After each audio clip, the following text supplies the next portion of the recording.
Whose job is it to teach teenagers about how to avoid AIDS and other sexually transmitted diseases? The students who staff the high school paper in Holmdel decided nobody else was doing it, so they would make it their job. Then school officials ripped the story out of the paper. Belinda Morton reports.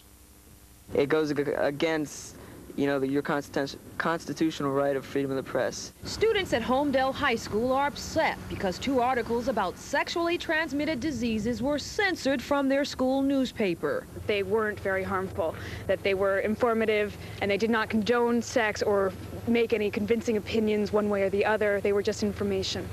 And maybe the disposal of them should have been reconsidered. The school's December issue, which included articles like sex education for teens and the most controversial, facts about condoms, was to hit the stands today. But they never did. The school's principal stopped the printing of the paper because he said the articles were too explicit. The material that they were trying to use was so frank and so instructive that most adults just cannot handle this kind of thing. The article that he called explicit was informational, and it contained the facts, and the facts about the condom.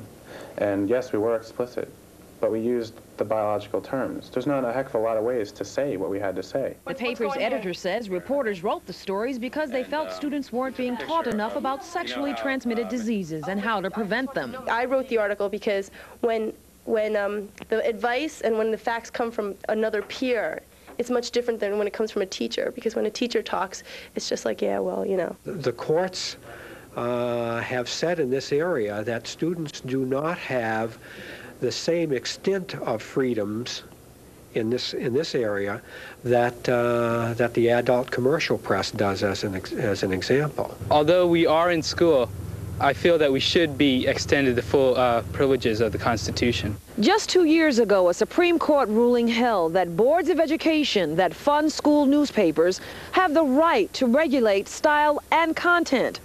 Holmdel High School's principal says that ruling gave him the right to censor the school's newspaper. He was simply, I think, trying to safeguard the students under his care at the high school and make sure that if they were going to be presented with expository information on birth control, that it would be done in a way that was responsible. The December issue will come out the first week in January. It won't have the 2 articles, but it will include a letter from the principal stating why he intervened, and a letter from the editor explaining why the articles should have been printed. Belinda Morton, New Jersey Network News, Holmdel.